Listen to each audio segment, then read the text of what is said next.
je suis passionné par la guerre de 14 depuis très longtemps pour une raison toute simple.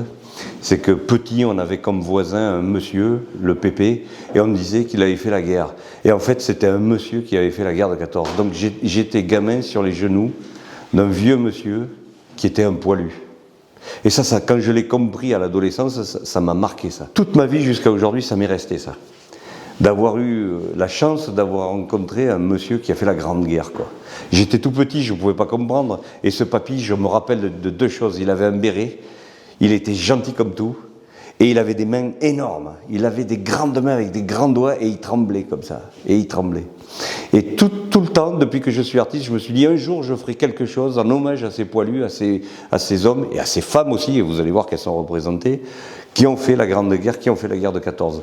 Je voulais faire ça en 2014, lors du centenaire du début de la Grande Guerre. Malheureusement, l'activité était un peu intense et j'avais beaucoup à faire et je n'ai pas pu le faire. Et je me suis dit en 2018, pour le centenaire de l'armistice, démerde-toi, bouge-toi, fais quelque chose. L'idée, elle était toute simple, à partir de recyclage, bien sûr, toujours des éléments récupérés. C'était de récupérer tout ce que le poilu avait sur lui en métal, à savoir les casques, les gourdes, les baïonnettes, du barbelé, des quarts, etc., etc.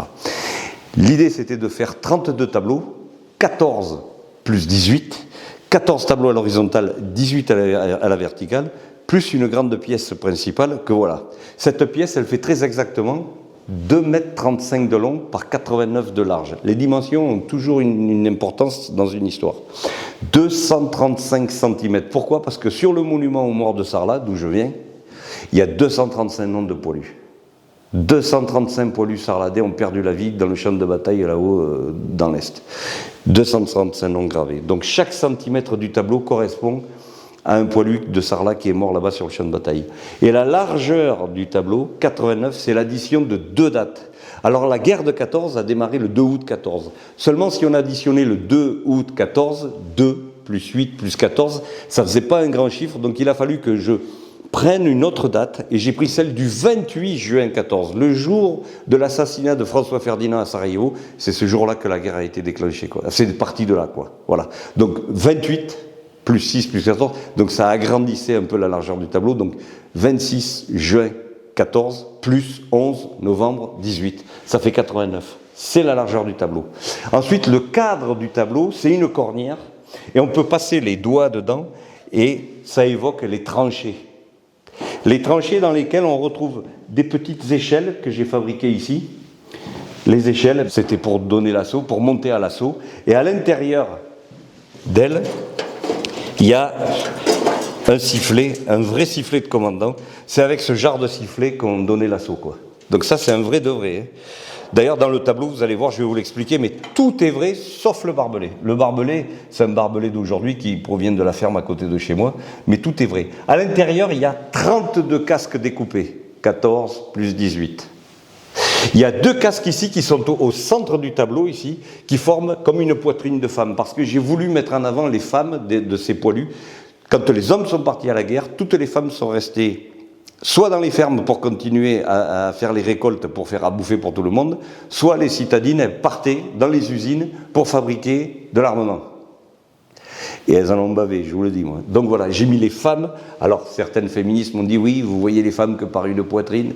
Non, mais il fallait, avec des casques, trouver un symbole, et j'ai trouvé une belle poitrine, comme une belle Marianne qui se tient droite et fière, au centre du tableau, ici.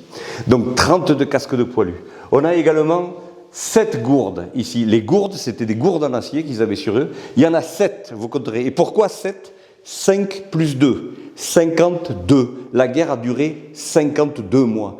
Un quart, ce qu'on appelait le quart, c'était le quart de litre, c'était la tasse qu'ils avaient sur eux en acier. Et ben c'est avec ça qu'on buvait un coup de pinard, un coup de gnôle.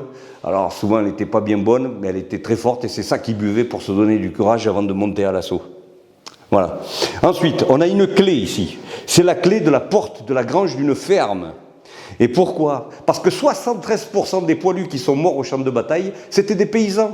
C'était des mecs qui, 2 jours avant, étaient en train de traire leurs vaches chez eux, tranquille, et on leur dit « Mobilisation générale, vous partez à la guerre, terminé. » 73% des paysans. On a 2 baïonnettes. La baïonnette Lebel, la fameuse baïonnette Lebel qui part là et qui ressort là, c'est la baïonnette française, et puis on a la baïonnette allemande. Ça, voilà, c'est une vraie baïonnette allemande de la Première Guerre qui ressort ici. Et alors, pourquoi j'ai voulu mettre un objet allemand? Eh bien, pour symboliser aussi tous ces jeunes Allemands qui n'avaient rien demandé. Il y avait des gamins de 16 ans, 18 ans qui étaient là, qui se battaient, on leur a dit « t'y vas et tu canardes en face, et sinon t'es mort ». Ils n'avaient rien demandé, ils étaient obligés de faire le boulot, les pauvres, malheureusement. Voilà, j'ai voulu dire aussi que ces jeunes-là, c'était comme les jeunes Français, ils étaient obligés de partir au combat, ils n'avaient rien demandé, quoi. Voilà. Donc les jeunes Allemands, ils sont là. Ensuite, vous avez ici un briquet qui a été confectionné par un poilu avec une douille de balle, et à l'intérieur, vous avez le briquet, là, voilà. Ensuite, vous avez, je finirai par la Légion d'honneur, vous avez des bagues, des chevalières et aussi des gourmettes qu'ils avaient confectionnées. À l'intérieur de l'obus, il y avait toujours un cerclage qui était en aluminium. Ils le faisaient fondre et avec ça, ils fabriquaient des tas de trucs. Donc ici, des bagues, c'est des vrais, hein, gourmettes, etc. Là, ici, vous avez ce qu'on appelait la cousette. La cousette, c'était la machine à coudre du poilu. Parce qu'on leur disait, attention, après la guerre, messieurs, il faut rendre l'uniforme impeccable. Et ici, vous avez donc l'aiguille, le dé à coudre, et là, ici, vous aviez 4 bobines de couleur, à savoir le rouge Garance, parce qu'ils ont quand même commencé du 2 août 14 jusqu'en juin 1915, ils avaient encore les uniformes de 1870, à savoir le rouge Garance. Les autres, ils les tiraient comme des lapins, on voyait ça de loin. Bref, c'est qu'après qu'ils ont décidé de mettre le bleu horizon. Et un jour, on a quand même décidé que les Allemands, ils n'étaient pas plus cons que ça et qu'ils avaient plus compris que nous les techniques de camouflage, à savoir le kaki, quoi. Voilà. Donc ici, il y avait 4 bobines. Voilà. Donc ça, c'est une vraie aussi. Ici, vous avez les boutons de vareuse, ici, plusieurs régiments. Un bout de bois ici qui symbolise aussi tous les madriers qui étaient dans les tranchées et aussi les millions d'arbres qui ont explosé, les millions et les millions d'arbres de forêts qui ont été pulvérisés suite au bombardement. Et enfin, alors vous avez ici une douille d'obus, alors celle-ci c'est une 115, mais la plus commune c'était la 75, c'est celle qui prenait à la main comme ça, et puis qu'ils envoyaient le plus souvent, des millions et des millions d'obus. Et enfin, la Légion d'honneur. Alors là, il y a les photos de leurs enfants, j'ai oublié ici. Voilà, c'est des photos de leurs enfants. Sur eux, ils avaient droit à porter des cartes postales, des lettres ou des photos. Donc ça, c'est des photos de leurs enfants qu'ils recevaient, pour ceux qui avaient la chance d'en recevoir. Et enfin, donc, je vous disais la Légion d'honneur. Alors là,